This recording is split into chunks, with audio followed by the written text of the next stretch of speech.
রাকিব হাসান আপনি বলেন তাহলে। হ্যালো। হ্যাঁ, রাকিব হাসান বলেন।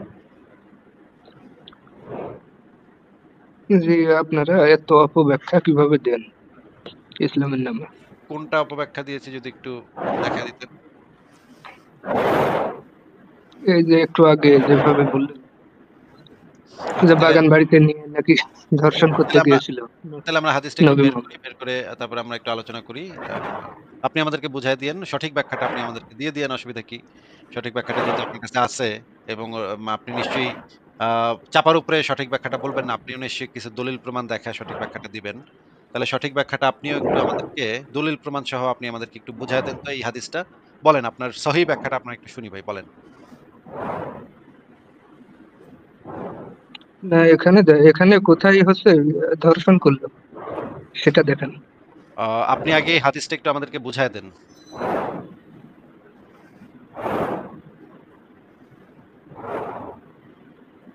রাকিব হাসান আপনি এই হাদিসটা আমাদেরকে পড়ে, শুরু থেকে পড়ে আমাদেরকে বুঝায় দিন ঘটনাটা কি ঘটতেছে। আপনি বলেন, পড়েন। শুরু থেকে পড়েন। কথা বলেন ভাই, আমি কথা বলেন। পড়ছি আমি সমস্যা করে না। আমি পড়েছি। ভাই আপনি পড়েছেন কিনা সেটা তো জিজ্ঞেস করিনি। এখানে জোরে, জোরে পড়ে আমাদেরকে বুঝায় দেন। আপনি পড়েছেন নাকি পড়েন নাই সেটা তো এখানে আমরা জানতে চাচ্ছি না। হ্যাঁ, হ্যাঁ, এখন কোন কনসেপ্টটা বুঝতে চাচ্ছেন বলেন, বলছি। আপনি শুরু থেকে পড়েন। আমাদের যদি মানে কোন জিজ্ঞাসা থাকে আমরা মাঝখানে, মাঝখানে জিজ্ঞেস করব। আপনি বুঝায়, বুঝায় আমাদেরকে সামনের দিকে আগান। পড়েন, পড়েন। তাহলে ওই যে হলুদ কালির ওখান থেকে পড়ছি, হ্যাঁ। আরে না শুরু থেকে পড়েন, শুরু থেকে। আচ্ছা, শুরু থেকে পড়ছি তাহলে। তালাক দেওয়ার সময় একটু বড় করেন তো। হ্যাঁ, আরো বড় করছি। পড়েন। তালাক দেওয়ার সময় স্বামী কি তার স্ত্রীর সম্মুখে তালাক দেবে? আচ্ছা, হ্যাঁ পড়েন। আবু সাদ রাদিয়াল্লাহু তাআলা হতে বর্ণিত, তিনি বলেন, আমরা নবী সাল্লাল্লাহু আলাইহি ওয়াসাল্লামের সঙ্গে বের হয়ে সাউদ নামক বাগানের নিকট দিয়ে চলতে চলতে দুটি বাগান পর্যন্ত পৌঁছলাম এবং এ দুটির মাঝে বসলাম। তখন নবী সাল্লাল্লাহু আলাইহি ওয়াসাল্লাম বললেন, তোমরা এখানে বসে থাকো। আচ্ছা বাইরে তিনি বসায় রাখলো ভিতরে। নাকি? বাইরে একটা মানে এই বাগানের মাঝখানে একটা ঘর ছিল। আ ঘরের ভিতরে নবী ঢুকলো কিন্তু তাদেরকে চেলা-চামুন্ডা সাহাবী-টাহাবী এগুলারে বসায় রাখলো গেটের সামনে নাকি? হ্যাঁ, বাইরে বসায় রাখলো। দরজার সামনে? তার যে তাদের যে সাহাবী ছিল বাইরে তারা ছিল, আচ্ছা। বাইরে বসেছিল। সাহাবীরা তো বাইরে থেকে ভিতরে কি ঘটতেছে সেটা তো তারা দেখতে পাইতেছিল নাকি? বা শুনতে পাইতেছিল? না, তারা তারা কিভাবে দেখবে? কিন্তু হাদিসের পরবর্তী অংশে তো বলা আছে যে রাবি একটা কথা বলছে। আচ্ছা ঠিক আছে ওইটা আমরা পরে আসবো। তো আপাতত আপনি বলতে চাচ্ছেন যে বাইরে গেটের বাইরে তারা সাহাবীরা বইসা আছে। মোহাম্মদ একমাত্র সে গেট দিয়ে ভিতরে ঢুকছে নাকি? হ্যাঁ, হ্যাঁ, সে একাই ভিতরে ঢুকছে। আচ্ছা এটা হইতেছে আচ্ছা পড়েন এরপরে পড়েন। ওই যে ব্যাকেটে লেখা আছে তিনি ভিতরে প্রবেশ করলেন। তখন নোমান ইবনা সারাহিলের কন্যা উমাইমার খেজুর বাগানস্থিত ঘরে জাউনিয়াকে আনা হয়। আচ্ছা, আচ্ছা। এইবার একটু থামেন। আমাদেরকে একটু বোঝান যে তাইলে এটা হইতেছে একটা বাগান বাড়ি নাকি? বাগান বাড়ি যেগুলারে বলে নাকি? হ্যাঁ, হ্যাঁ, বাগান বাড়ি, খেজুর বাগান। বেগুন বাগান বাড়ির ভিতরে তো আসলে আ আ খেজুর বাগান। যেই বাগানই হোক, খেজুর বাগান কোথায় লেখা? ওই যে লেখা আছে দেখেন। আচ্ছা, ঠিক আছে হ্যাঁ, খেজুর বাগান লেখা আছে। কিন্তু যেই বাগানই হোক, বাগান বাড়িতে আ এটা হইতেছে একটা বাগান বাড়ি নাকি? জিনিসটা একটা বাড়িটা একটা বাগান বাড়ি নাকি? জি, জি। বাগান বাড়ি জিনিসটা কি ভাই? বাগান বাড়ি যেখানে বাড়ির আশেপাশে বাগান না, থাকবে আর কি। বা বাড়ির কোনো আশেপাশে গাছ বাগান গোছালি থাকলে তো এরকম। বাড়ির আশেপাশে বাগান থাকলে তো সেটারে বাগান বাড়ি বলে না ভাই। বাগান বাড়ি আ একটা স্পেসিফিক মিনিং আছে। বাগান বাড়ির একটা স্পেসিফিক মিনিং আছে। হ্যাঁ, কিন্তু সেখানে গাছ গাছালি না থাকলে তো সেখানকার নামকরণ হবে না বাগান বাড়িটা। বাগানের ভিতরে মাঝে, মাঝে ঘন জঙ্গলের ভিতরে বা বাগানের ভিতরে অনেক বড় বাগানের ভিতরে একটা ঘর থাকে। সেই ঘরটা সাধারণত মানুষ আ কিছুক্ষণ বিনোদনের জন্য সে সমস্ত ঘরে যায়। কিন্তু সে সমস্ত ঘরে তারা মানে সংসার করে না বা অবস্থান করে না। বাগান বাড়ি তো এই ধরনের পার্মানেন্ট স্টে এর ঘরগুলাকে জন্য বলে। না আসিফ ভাই, আরকি এটাই বলতেছেন তো, পার্মানেন্ট আমি বলতেছি স্টে এর জন্য না। ইয়েস পার্মানেন্ট স্টে যেখানে রান্নাঘর-টান্নাঘর থাকে সমস্ত কিছু ঘরের সমস্ত কিছু যেটা একটা সাংসারিক জীবনে যেই জিনিসপত্র থাকে সেই জিনিসপত্র তো এই বাগান বাড়িতে থাকে না। বাগানের ভেতরে যে ঘরগুলা থাকে সেই ঘরগুলা তো স্পেশাল টাইপের ঘর যেখানে মানুষ বিনোদনের জন্য যায়। সেখানে পার্মানেন্ট স্টে করার জন্য যায় না। রাকিব হাসান, আমি কি ঠিক বলতেছি না ভুল বলতেছি?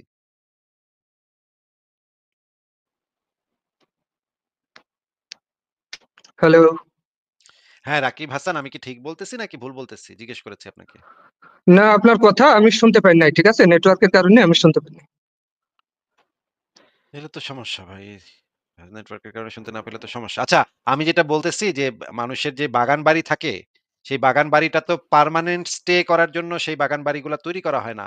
সেই বাগান বাড়িগুলা হচ্ছে কিছু স্পেশাল টাইপ অফ ঘর, যেইখানে মানুষ কিছুক্ষণের জন্য যায় বা ২-১ দিনের জন্য যায়, ১ সপ্তাহের জন্য যায়, বিনোদনের জন্য যায়, অবসর কাটাবার জন্য যায়।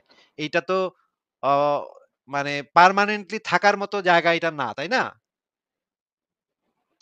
না, এটা আসলে মূলত বোঝাই হচ্ছে মফস্বলের যে এলাকা, হ্যাঁ? এলাকাতে যে বাগান বিস্তৃত যে এলাকাগুলো এগুলোকে বোঝায়। এটা মফস্বলের এলাকা বোঝায়, এটা আপনি কি বললেন? আমি কিছু বুঝলাম না। ফারাজ ভাই, আপনি কি উনার কথা কিছু বুঝছেন? তো আপনি না যে ভাই, বললেন যে এটা তো বাগান বাড়িতে মফস্বল, এরকম ভাবে, এটা জন্য গ্রাম বা মফস্বল হইতে হবে এটা তো নেসেসারি না।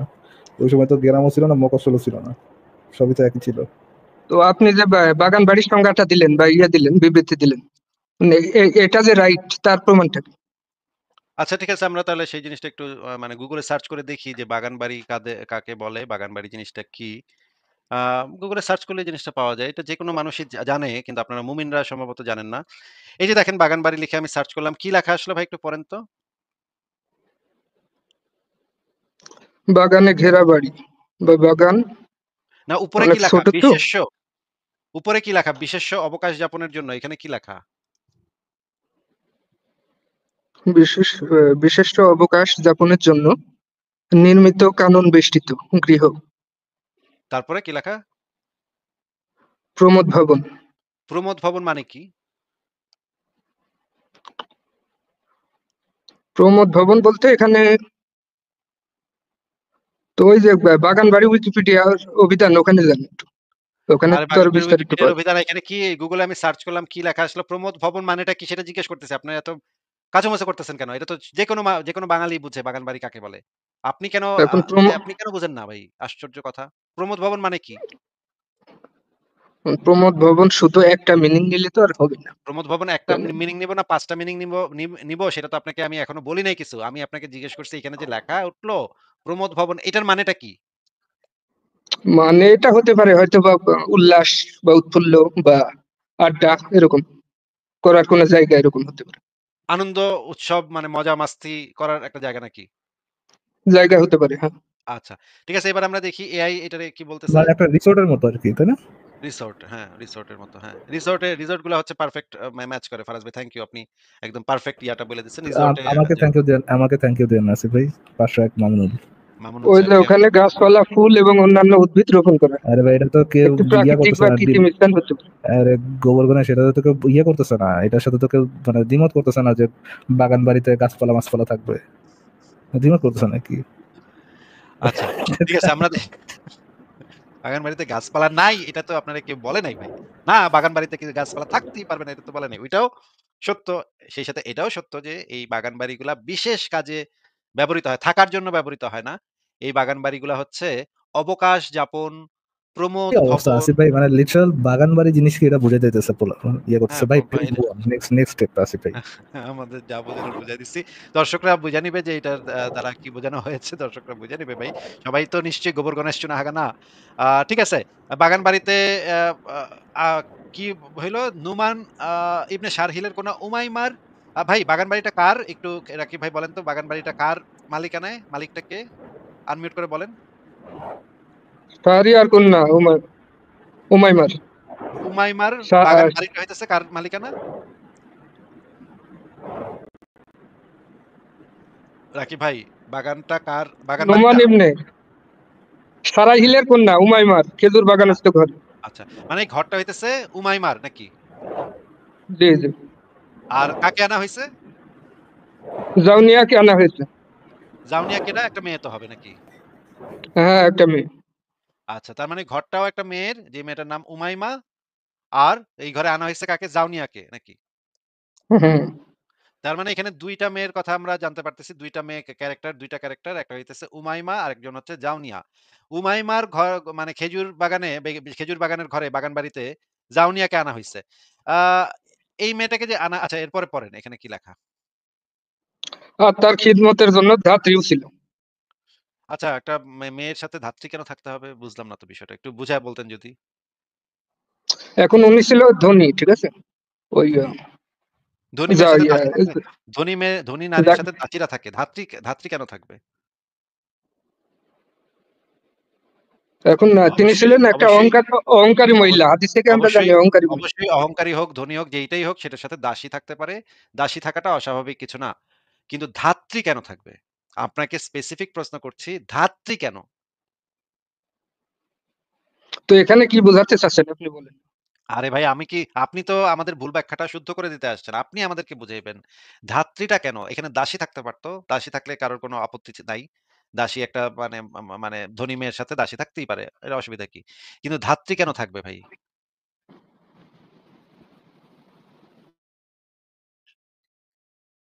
বলেন। রাকিব হাসান বলেন। দ্রুত বলেন। এত টাইম ওয়েস্ট কইরেন না ভাই। দ্রুত বলেন। ফারাজ ভাই আপনি কি কিছু শুনতে পাচ্ছেন? এই রাকিব তো মানে না এত ভাই, আনমিউট ঢিলা। করে আছে, আনমিউট হ্যালো, করে আছে। হ্যালো, হ্যাঁ, এখন শোনা যাচ্ছে বলেন। হ্যালো। হ্যাঁ, রাকিব হাসান এখন শোনা যাচ্ছে বলেন। আচ্ছা, হ্যাঁ, ধাত্রী আপনার মানেটা কথা কি? শুনতে পাই নাই, এবার বলেন। ধাত্রী মানেটা কি রাকিব? ধাত্রী মানে কি? ধাত্রী মানে হচ্ছে সন্তান প্রসব করার জন্য যে নারীগুলো আসে সাথে সাথে থাকে। তো তার সাথে ধাত্রী ধাত্রী মানে কারো, সে কি ধাত্রী মানে প্রেগনেন্ট ছিল? ধাত্রী মানে শুধু এটাই বোঝায় না। ধাত্রী মানে হচ্ছে পালনকারী। যে লালন-পালন করে, শিশুদের দেখাশোনা করে। এটাকেও ধাত্রী বলে। হ্যাঁ, আমার জানা মতে এটাই আর কি। কোনটা? যে ধাত্রী হচ্ছে যারা যারা হচ্ছে এই সন্তান পালন করার জন্য যারা আসে আর কি, সাথে থাকে। যারা অপ্রাপ্তবয়স্ক বাচ্চাদেরকে লালন-পালন করে তাদেরকে ধাত্রী বলে। নাকি ভাই? হ্যাঁ, হ্যাঁ, ঠিক আছে, ঠিক অপ্রাপ্তবয়স্ক আছে। বাচ্চা যারা যে সমস্ত মানুষ অপ্রাপ্তবয়স্ক বাচ্চাদেরকে অথবা মাদেরকেও গর্ভবতী মাদেরকেও যারা দেখভাল করে, লালন-পালন করে, দেখভাল করে তাদেরকে ধাত্রী বলা হয়। এই ধাত্রীরা বিশেষত সন্তান ডেলিভারির সময় তারা বিশেষ ভূমিকা পালন করে এবং সন্তান জন্ম হওয়ার পরে একটা দীর্ঘ সময় তারা সেই বাচ্চাটার সাথে থাকে। তাদেরকে বড়লোকের মা মানে বড়লোক ফ্যামিলির প্রাচীনকালে এরকমের ধাত্রী রাখতো অপ্রাপ্তবয়স্ক বাচ্চাদের সাথে সে সার্বক্ষণিক থাকতো। এদেরকেই ধাত্রী বলা হ্যাঁ, হয়। কিন্তু এই মেয়ের সাথে ধাত্রী কেন ছিল? এই মেয়েটা কি প্রেগন্যান্ট ছিল ভাই? গ্রামে যেটাকে ওই যে দাইমা বলে, দাইমা দাইমা হ্যাঁ। সন্তান প্রসব এই মেয়েটা করার তো আরে জন্য যে প্রেগন্যান্ট ভাই, তো ছিল জিজ্ঞেস না, তাই করছে না? এ কি প্রেগনেন্ট ছিল? এ কি প্রেগনেন্ট ছিল যে সাথে ধাত্রী থাকবে? না, প্রেগনেন্ট ছিল না। তাইলে কি এই তাহলে মেয়েটা ধাত্রী, অপ্রাপ্তবয়স্ক ছিল? ধাত্রী এখন তারপরে কনসেপ্ট পড়লে আমরা ক্লিয়ার হব। তো আপনি তো বলতেছেন আমরা নাকি ভুল ব্যাখ্যা করছি। আপনারা তো ভুল ব্যাখ্যা মিথ্যা কথার কিছু পাইতেছি না এখন পর্যন্ত। আপনি তাইলে কি মানে নিয়ে আসলেন আমাদের কাছে? না, আপনারা বললেন না যে ধর্ষণ করছে জোর করে, তো কোথায় লেখা আছে ওটা একটু দেখান। আচ্ছা ঠিক আছে। পড়েন। এরপরে কি লেখা? পড়েন। নবী যখন তার কাছে গিয়ে বললেন, তুমি নিজেকে আমার কাছে সমর্পণ করো, আচ্ছা, তখন সে বলল, কোন রাজকুমারী কি? এটার মানে কি একটু বুঝায় দিবেন? নিজেকে আমার কাছে সমর্পণ করা এটার মানে কি? ইসলাম কবুল করতে আহ্বান জানাইলো নাকি নবী? না, না, বিয়ে করার জন্য বললো। বিয়ে করার জন্য? বিয়ে কর, বিয়ে বিয়ে নাকি করার জন্য আপনার বলছে? হ্যাঁ, রাসূলুল্লাহ আগেই করছে? বিয়ে রাসূলুল্লাহ আগেই এখানে বিয়ে করার জন্য ওর বলছে না বাপ অন্য মা কিছু? কই ভাই? ওর বাপ মা কই? বলি ছাড়া বিয়ে হয় ভাই? ওর বাপ কই? ওই মেয়ে কেমনে বিয়ে নিজেকে উৎসর্গ করবে, সমর্পণ করবে? বিয়েতে সমর্পণ করবে কেমনে? তো হ্যাঁ, বিয়ের বাপ- জন্যই তো প্রস্তাবটা দিচ্ছে। আরে বিয়ের মেয়ের জন্যই প্রস্তাব দিয়ে লাভ প্রস্তাবটা কি? দেওয়া হচ্ছে। মানে ইয়া তো দিবে তার বাপে। বাপ ছাড়া তো বিয়ে হয় না। হ্যাঁ, বাপকেও হয়তো বা বলছে, এখানে উল্লেখ নাই। এরকমও তো হতে পারে। মানে আপনারা এখানে বাপ, আপনা- এক সেকেন্ড, আপনারা বাপকে যেরকম বইলা সে, ধর্ষণের সিনারি বাপকে বই, এক সেকেন্ড, তুলতে এক সেকেন্ড, পারছেন। এক সেকেন্ড, দাঁড়ান এক সেকেন্ড। বাপকে বইলা, বাপকে বিয়ের কথা বলে মেরে একা একা নিয়ে আসছে। বিয়ে ছাড়া মেয়ের সাথে কি একা একা দেখা করা যায়? হয়তো বা বাপ মা নাই বা মারা গেছে, এরকম হয়তো বা বাপ মা না অনাথ। থাকলে তো দিবা দিব চাচায়, বাপ মা না থাকলে কি একা একা দেখা করা যায়? তারপরে আমরা পড়ি, তাহলে বুঝতে পারবো। না না, ওটা প্রশ্নটার উত্তর দেন আগে ভাইয়া। বাপ মা না থাকলে কি একা একা দেখা করা যায়? দেখা এখন করা যাবে না কেন? হুম? দেখা করা যাবে? নির্জন কক্ষে একটা নারীর সাথে বাপ মা ছাড়া দেখা করা যাবে? এটা কই পাইছেন ভাই? তো তার সাথে তো লোক আছে, ধাত্রী আছে না, তারপরে সাহাবারা আরেকজন তো নারী আছে আছে। রে ভাই, আরেকজন নারী তো আছে। পুরুষ ছাড়া মেয়েরা একা একা বেরোতে পারে ইসলাম অনুযায়ী, পর্দা প্রথা অনুযায়ী? এখন নবী যদি চাইতো তাহলে তো সেখানে ধর্ষণ করতে পারতো। এখন আর বিয়ে সেটা করার পারতো প্রস্তাবটা দিয়ে, সেটা তো এখন আপনারা কেউ জানতে চান নাই। ভাই ভাই তাই না? ওনার কথা হচ্ছে নবী তো বিয়ে ছাড়াই দর্শন করতে পারতো। আপনার এটা কি নবীর মানে একটা মানবতা। প্রথাগত ইয়ে ছিল যে নবী মানে এরকম দর্শন করতো, বা এটা হচ্ছে এইটারে এইটারে বিয়ে করতেছে এরকম কিছু? ফারাজ ভাই আমি বুঝলাম না। মনে করেন শেখ হাসিনার দুর্নীতির ইয়া পাওয়া গেছে। এখন যদি একজন এসে বলে শেখ হাসিনা যদি দুর্নীতি করতে চাইতো তাহলে তো পুরো বাংলাদেশই বেচে দিতে পারতো। শেখ হাসিনা কেন ৫০০ কোটি টাকা দুর্নীতি করবে? শেখ হাসিনা চাইলে তো পুরো বাংলাদেশই বেচে দিতে পারে। এইটা কি কোনো একটা ডিফেন্স হয় যে কেন সেইটা এটা মানে অল্প করবে? সে তো চাইলে এটাই করতে পারত। এইটা কি কোনো ডিফেন্স হইল ফারাজ ভাই? না, আপনারা বললেন যে এখানে বাগান আমার কাছে বাড়িতে তো নিয়ে ডিফেন্স এসে মনে হচ্ছে। যে আপনার কাছে ধর্ষণ করা হয়েছে। ফারাজ ভাইয়ের কাছে ডিফেন্স মনে হচ্ছে। হ্যাঁ। শেখ হ্যাঁ, হাসিনা যদি চাইতো তাহলে তো পুরো বাংলাদেশই বেচে দিতে পারত। সে কেন ৫০০ কোটি টাকা চুরি করবে? এইটা মানে কি একটা যুক্তি ভাই, কি একটা যুক্তি। আচ্ছা ঠিক আছে। এরপরে মেয়েটা কি বলল? রাকিব ভাই বলেন তো? তখন সে বলল, কোন রাজকুমারী কি কোনো বাজারিয়া ব্যক্তির কাছে নিজেকে সমর্পণ করে? আচ্ছা এই কথাটা আ যখন এই মেয়েটা বলল, এই কথাটার মানেটা কি? মেয়েটা কি রাজি হইছে নাকি রাজি হয় নাই? না, মেয়েটা রাজি হয় নাই। ওমা আপনি বুঝলেন কেমনে যে মেয়েটা রাজি হয় নাই? ওই যে রাসূল সাল্লাল্লাহু আলাইহি সাল্লাম সাধারণভাবে জীবনযাপন করতো, সাধারণ মোহাম্মদ তো মানুষের সাথে সাধারণভাবে খেত, সাধারণ মানুষের মতো মোহাম্মদ তো চলাফেরা করতো। মোহাম্মদ তো সাধারণভাবে জীবনযাপন করতো না। মোহাম্মদের এতগুলা বিবি ছিল। একটা লিস্ট আপনি কি করলে সাধারণভাবে রাকিব ভাই, আপনি কি সাধারণভাবে জীবনযাপন করেন? ওই যে আবু লাহাব, না তারপরে না, হচ্ছে আপনি আবু কি জাহিল, সাধারণভাবে এরা কি আপনি, বলতো? নবীর আরে ভাই ব্যাপারে আপনি এরা কি কি বলতো? সাধারণভাবে, আরে সাকুর কথা শোনা আছে, আপনি কি সাধারণভাবে জীবনযাপন করেন ভাইয়া? আমরা সিম্পল মানুষ, আমাদের বিষয়টা আলাদা। এখন তারা রাসূল আরে নবী, জিজ্ঞেস তাদের করছি বিষয়টা করেন আলাদা। কিনা, এত হ্যাঁ, না দেখলে অবশ্যই করেন কি ভাই? সাধারণভাবে জীবনযাপন করতো। আপনি কয়বার ভাই ইসে গেছেন, বাগান বাড়িতে গেছেন মায়ারালয় ভাই? ওইটা ভিন্ন প্রসঙ্গ, ঠিক আছে? না না, কয়বার গেছেন জিজ্ঞেস করতেছি। আপনিও তো সাধারণ জীবনযাপন করেন, আপনার নবীও সাধারণ জীবনযাপন করে। কয়বার গেছেন ভাই বাগান বাড়িতে? এখন এই পার্সোনাল বিষয়গুলো ঠিক আছে, হাদিসের আরে মধ্যে থাকে। কয়বার গেছেন এটা জিজ্ঞেস করছি। একবার গেছেন, দুইবার গেছেন, তিনবার গেছেন, একবারও যান নাই, কয়বার গেছেন? না, এগুলো ইসলামে জায়েজও নাই, এগুলো আপনাদের কাজ, এগুলো আমরা আচ্ছা করি। দেখছেন দেখছেন দেখছেন দেখছেন, ইসলামে যায় না হুম। কিন্তু নবীর কাছে বিয়া ছাড়া। আচ্ছা আমি তো আপনার মানে আপনাদের পয়েন্ট অফ ভিউটাই বুঝতে যাচ্ছি। আপনার পয়েন্ট অফ ভিউ হচ্ছে ইসলামে জায়েজ নাই বিয়ে ছাড়া কোনো মেয়ের সাথে বাগান বাড়িতে একা একা দেখা করতে যাওয়া, দাত্রী সহ বা দাত্রী ছাড়া। হ্যাঁ, এটা জায়েজ নাই, বাট আপনার নবী এটা করছে। মানে নবী কি মুসলমান ছিল না ভাই? হ্যাঁ, মুসলমান তো অবশ্যই। মুসলমান ছিল কিন্তু ইসলাম বিরুদ্ধে কাজ করছে নাকি মুসলমান হইয়া? না, ইসলাম বিরুদ্ধে কেন কাজ করবে? পলিথিন নবী দিয়ে তো নেশা করে একটা আসছেন আদর্শ। নাকি ভাই? পলিথিন দিয়ে নেশা করে আসছেন? পলিথিনের মধ্যে কোনো জুতার আটা মাটা কিছু ঢুকাইছিলেন? শুকছেন কিছু? কেন মাথা কেন মাথা কাজ করতেছে ঠিক মতো? আপনার কাজ করছে কিনা সেটা দেখেন। আপনাদের তো মাথায় আমার বেশি কাজ করে, আমার কাজ করতেছে। আপনাদের বেশি মাথায় কাজ করে, তো এই জন্য এই অবস্থা। এই হুম। জন্য আপনি আবার বলতেছেন, মানবতার সবক দেন। এই জন্য আপনি বলতেছেন যে কি আপনার নবী মানে আপনি যে কাজ করবেন না, যে বাগান বাড়িতে বিয়ে ছাড়া মেরে নিয়ে যাবেন, এটা ইয়ে না, মানে এটা ইসলাম অনুযায়ী ভ্যালিড না, এটা ইসলাম অনুযায়ী বৈধ না। এই জন্য আপনি এই কাজ করবেন না কখনো। কিন্তু এই কাজটা হ্যাঁ, কেন তো করে বাগান যাচ্ছেন? বাড়িতে নিয়ে গিয়ে কোথায় ধর্ষণটা করলে ওটা দেখাচ্ছে। ওটা দর্শন করছে। আসিফ ভাই, তারপরে আসিফ ভাই, তারপরে যদি তারপরটা কি আগাবেন আর? আচ্ছা ইয়া ভাই আপনার এই যে জাউনিয়াকে যে আনা হইছে, এইখানে কি জাউনিয়া স্বেচ্ছায় আসছিল নাকি জাউনিয়ার অনিচ্ছায় নিয়ে আসা হয়েছিল তাকে?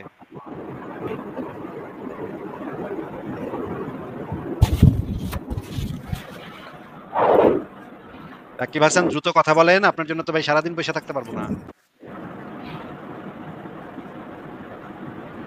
আরে এটা কানেক্ট হয়। তো ভাই এটা বিরাট ঢিলা, এত কচ্ছপের মতো। না, ফারাজ ভাই এর সাথে আর কথা বলা সম্ভব না। ভাই আপনি নেট ভালো নিয়া আর কথা আপনি একটু দ্রুত বলার নিয়া আইসেন। তখন আপনার সাথে উম, কথা বলব ভাই। এর সাথে তো এত সময় লাগায় একটা প্রশ্নের উত্তর শোনে না, বুঝে না। আবার অনেকক্ষণ ধইরা কথা বলে। অনেক টাইম নিয়ে সে একটা আস্তে ইয়া করে। এর সাথে কথা বলা যাবে না ভাই। ফারাজ ভাই তাইলে আজকে আমি বিদায় নিই। আপনি লাইভটা কন্টিনিউ করেন। হবে, ঠিক আছে আসিফ ভাই।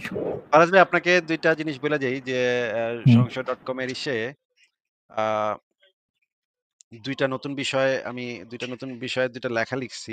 অনেকগুলা নতুন ছোট ইয়া আসছে জ্ঞানকোষ পাতার ভিতরে। এর ভিতরে একটা হইতেছে যে আ এই যে আল্লাহর হও সম্পর্কিত সমস্যা জটিলতা। আ আপনাকে একটু আল্লাহর লেখাটা কি একটু সম্পর্কিত? আল্লাহর হও বলা যে এই যে কুন ও আচ্ছা। এ এই ওকে। জিনিসটা সম্পর্কিত একটা জটিলতা আছে। এই জটিলতাটা নিয়ে আমি আই থট আপনি I thought something like HOE কিছু একটা বলতেছেন আসিফ। না এই যে কুন আপনি যে কি ভাই কথা কি টোনে কথা বলেন আপনার এই কথা নিয়ে বোঝাও অনেক সময় মুশকিল হয়ে যায়। হ্যাঁ, আপনি যে হ্যাঁ ভাই, আপনি বলছেন হও, আপনি এটা কোন টোনে বলছেন আমি তো কনফিউজ হয়ে গেছিলাম, এই জন্য জিজ্ঞেস করছি। ক্লিয়ার হতে পারবো না আসিফ। আল্লাহর হও সম্পর্কিত বিষয়, আচ্ছা ঠিক আছে, মানে কোন কোন সম্পর্কিত বিষয়? জি আসিফ ভাই। তো এইখানে দেখেন যে আল্লাহ নাকি হওয়া বললে সবকিছু নাকি হয়ে যাবে। আল্লাহ নাকি মহাবিশ্ব সৃষ্টি করছে কুন বইলা, হ্যাঁ? এখন জি। এই যে কুন যে বলল, কুন বলার পরে কিন্তু ব্যাপারটা এরকম হইতে হবে। দেখেন যে সরি মানে হচ্ছে আ কুন বলার পরে একটা মাধ্যম থাকতে হবে। যে মাধ্যমটা তার এই যে ভয়েস কমান্ডটা, এই ভয়েস কমান্ডটা গ্রহণ করবে এবং ভয়েস কমান্ডটাকে বাস্তবায়ন করবে। তারপরে আ যদি এটা না হয়, আল্লাহ যদি নিজেই বাস্তবায়নকারী হয়, নিজেই যদি স্রষ্টা হয়, দেখেন আল্লাহ যদি স্রষ্টা হয়, তাহলে আল্লাহ হও কাকে বলছে, তাই না? মানে মহাবিশ্ব সৃষ্টি করার জন্য এই জিনিসটা সে কমান্ডটা কাকে করছে? সে যদি কমান্ডার হয়, তাহলে সৃষ্টিকর্তা কিন্তু আলাদা ব্যক্তি হয়ে যায়।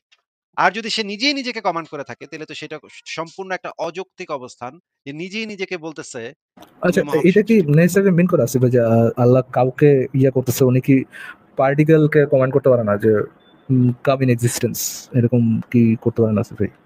কিন্তু তার যে আ কমান্ডটা, সেই কমান্ডটা তো ইমপ্লিমেন্ট করার জন্য কমান্ডটা যে এই কমান্ডটাই যে দিছে, আল্লাহ যে এই কমান্ডটাই দিছে, এটা বোঝার জন্য এবং এই কমান্ডটাকে বাস্তবে রূপ দেওয়ার জন্য আরেকটা মাধ্যম অবশ্যই থাকতে হবে। আরেকটা সত্তা এখানে, সেটা অবশ্যই থাকতে হবে। নাইলে এই কমান্ডটা সে বুঝবে কেমনে? মানে পার্টিকেল তো সত্তা না ভাই। পার্টিকেলের তো সেন্স নাই। পার্টিকেলের তো নাই। যে তার আল্লাহর কমান্ডটা বুঝা সে এই মহাবিশ্ব তৈরি হয়ে যাবে। তাহলে তো বলতে হবে পার্টিকেলেরও সত্তা আছে। এটা ঠিক বলছেন, বাট ইসলাম অনুযায়ী তো আছে আসিফ ভাই। কিন্তু পার্টিকেলের তো কনসিয়াসনেস থাকার কোনো নাই। মানে কোনো মহাবিশ্বর এভিডেন্স নাই। আদিতে কিছুই যখন হুম। নাই, তখন তো সেই কিছুই নাই এর তো কোনো মানে কনসিয়াসনেস নাই যে সে এটা আল্লাহর কমান্ডটা বুঝা সে ওই অনুসারে বাস্তবায়ন করবে। এটা তো হওয়া সম্ভব না। এখন ২ টা ঘটনা ঘটতে পারে। আল্লাহ অন্য আরেকটা স মানে কনসিয়াস বিইং কে এই কমান্ডটা দিছে, যেই কনসিয়াস বিইং টা এই মহাবিশ্ব সৃষ্টি করছে। এটা হইতে পারে। ২ নম্বরে এটা হইতে পারে যে আল্লাহ নিজেই নিজেকে কমান্ড দিছে। আল্লাহ যদি নিজেই নিজেকে কমান্ড দিয়ে নিজেই সেটা বাস্তবায়ন করে থাকে, নিজেই যদি স্রষ্টা হয়ে থাকে, নিজেই যদি মহাবিশ্ব সৃষ্টি করে থাকে, এটা কিন্তু আরেকটা বিশাল ভেজাল লাগায় দিবে। কারণ আল্লাহ কেন নিজেই নিজেকে কমান্ড করতেছে? নিজেই নিজেকে কেন হওয়ার জন্য বলতেছে? অ মানে হুকুম দিচ্ছে। নিজেই নিজেকে কেন হুকুম দিবে আল্লাহ পাক বলেন তো ভাই?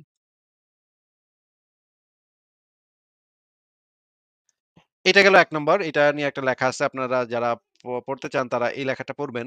আল্লাহর হও নির্দেশ সম্পর্কিত জটিলতা। ২ নম্বর হচ্ছে সর্বজ্ঞানী হওয়ার যে একটা মারাত্মক মানে প্রবলেম আছে, সেই সর্বজ্ঞানী হওয়ার মারাত্মক প্রবলেমটা যদি আপনি চিন্তা করেন যে ফারাজ ভাই নতুন আমরা নতুন কোনো ডিসিশন নিতে পারবে না, এরকম কিছু আছে ভাই? ওইটাও আছে। ওইটা হয়তো পরে আমি যুক্ত করব। কিন্তু ওইটাও আচ্ছা। ওইটাও একটা ভ্যালিড পয়েন্ট। ওইটা আমি ভাইবা রাখছি।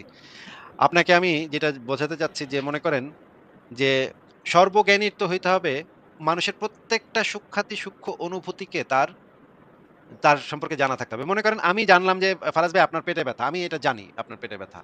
কিন্তু আপনার হুম। পেটে ব্যথাটা কেমন? আপনার পেটে ব্যথাটা কতটা তীব্র এবং আপনি কতটা কষ্ট পাইতেছেন এবং আপনার কোন জায়গায় ব্যথা হইতেছে, পেটের কোন সাইডে ব্যথাটা হইতেছে এবং ব্যথা হওয়ার কারণে আপনার কেমন বমি লাগতেছে নাকি কিরকম হইতেছে, আপনার বেশি ঘুম পাইতেছে নাকি ঘুম কমে গেছে। এই প্রত্যেকটা সূক্ষ্ম বিষয় সম্পর্কে জানাটা কিন্তু মানে হচ্ছে অভিজ্ঞতা, মানে উপলব্ধি করা। আমি যতক্ষণ পর্যন্ত আই গেট ইট। এই আপনি ব্যথাটাকে বলতেছেন কিছু উপলব্ধি কিছু না জ্ঞান আছে যে অভিজ্ঞতামূলক জ্ঞান। জি আসিফ ভাই। আমি যতক্ষণ পর্যন্ত আপনার এই ব্যথাটাকে অভিজ্ঞতাতে না আনবো বা উপলব্ধি না করব, উপলব্ধ আমার না হবে এই জিনিসটা, ততক্ষণ পর্যন্ত কিন্তু আমি আপনার জি, ব্যথাটা সম্পর্কে এক্সাক্ট নলেজটা কখনো পাবো না। ব্যথাটা সম্পর্কে একজন ডাক্তার মানে ইয়া দেইখা পেটের এইদিক সেদিক দেইখা সে একটা ধারণা করতে পারে এই ব্যথাটা এরকম। কিন্তু তার যদি এক্সাক্ট কি ব্যথাটা হইতেছে সেই একদম সূক্ষ্মাতি সূক্ষ্ম ব্যথাটার প্রকার, ব্যথাটার যে প্রকরণ সেটা যদি তার জানতে হয় তাহলে কিন্তু তার উপলব্ধিতে সেটা থাকতে হবে। উপলব্ধিতে না থাকলে কিন্তু কেউ কখনো এক্সাক্টলি যে কি ঘটনাটা ঘটতেছে সেটা জানতে পারে না। তাই হুম, না ফারাজ ভাই? ঠিক আছে। তার মানে মানুষের যত যদি আল্লাহ সর্বজ্ঞানী হয়, এই দাবিটা যদি এটা হয় আল্লাহ সর্বজ্ঞানী তাহলে একজন সন্তানহারা মায়ের যে কষ্ট বা প্রেগন্যান্ট মহিলার যে জি, কষ্ট বা একজন ধর্ষিত শিশুর যে কষ্ট, প্রত্যেকটা জি। সূক্ষ্মাতি সূক্ষ্ম অনুভূতি, ঘৃণা, রাগ, ক্ষোভ, কান্না, সবই তার জানা কান্নার থাকতে হবে। প্রত্যেকটা সবই জিনিস তার তার জানা জানা থাকবে। থাকতে হবে। প্রত্যেকটা জিনিস তার জি, উপলব্ধিতে থাকতে হবে। তাহলে ফারাজ ভাই জি। আমার আ দাবিটা হচ্ছে যে এটা অনেক বড় লেখা আপনি আপনারা পড়ে নিয়েন। আ এই জিনিসটা একটু দেখেন তো একজন সমকামী পুরুষের যে মনে করেন একজন সমকামী পুরুষকে আমরা আনলাম। সে অনেক গ্যারিট আপনি কই গেছেন? বলেন তো ভাই। এই উপলব্ধি যদি আল্লাহর না থাকে আসিফ ভাই, নাও নাও the next level. হ্যালো হুজুর, আমি গরু মানাজাল্লাহ। আল্লাহর কিন্তু এক্সাক্টলি সেই অনুভূতিটা আল্লাহরও হচ্ছে। আপনি মানে মনে করেন আমাদের এই যে মানে একজন হাগা মুমিন রায়হান সে যখন গরুর সাথে করতেছে এই এক্সাক্ট অনুভূতিটা কিন্তু আল্লাহরও তখন সেই মুহূর্তে হচ্ছে। দুইটাই আসিফ ভাই, দুইটাই। জোনাহাগা ইয়েও যেটা পাইতেছে, জোনাহাগা এটার নাম যে গরুটারও কি রায়হান, কথা না? রায়হান যেটা পাইতেছে সেই ফিলিংস আল্লাহর জানা আছে এবং গরু যে ফিল করতেছে সেটাও আল্লাহ একই সাথে ২ টা জিনিস অনুভব করতেছে যে রায়হান কিভাবে দিতেছে আর গরু কিভাবে নিতেছে। হ্যাঁ, তাই না? যে দিতে পারলে দিতে হবে তিউরা বোধ অ্যাপ্লাই তাহলে দেখেন আল্লাহর কিন্তু ২ অভিজ্ঞতাই তার উপলব্ধিতে চলে যাচ্ছে। তার জ্ঞানের এটা কিন্তু একটা আসলে এই সর্বজ্ঞানী হওয়াটা কিন্তু একটা অভিশাপ। এটা কিন্তু সর্বজ্ঞানী হওয়াটা কিন্তু কোনো একটা পজিটিভ গুণ হওয়ার কথা না। সর্বজ্ঞানী হ হ মানে দাবিটা এই যে মুমিনরা যে দাবিটা করে আল্লাহ সর্বজ্ঞানী, সর্বজ্ঞ এটা কিন্তু একটা মারাত্মক অভিশাপ। কারণ সারা পৃথিবীতে কত কি ঘটতেছে ভাই। জনি সিনস কি করতেছে এই মুহূর্তে? তার প্রত্যেকটা সূক্ষ্মাতি সূক্ষ্ম অনুভূতি, তার মানে চিৎকার, তার মানে মজাতে তার ইয়া করে চিৎকার করা। এই প্রত্যেকটা জিনিস সূক্ষ্মাতি সূক্ষ্মভাবে আল্লাহর জানা থাকতে হবে। আল্লাহর যদি এবং যে নিতেছে তারও তার অনুভূতিটা আল্লাহর হচ্ছে। তাইলে চিন্তা করেন এটা কিন্তু একটা ডিসগাস্টিং ব্যাপার হয়ে যায়, তাই না? এই সর্বজ্ঞ হওয়াটা কিন্তু আসলে একটা অভিশাপ হওয়ার কথা। ফারাজ ভাই এই ২ টা জিনিস আপনাকে আমি দেখাইলাম। এই ২ টা জিনিস আ আপনি পইড়েন সংশয়.com এ ঢুইকা জ্ঞানকোষ পাতাতে পইড়েন।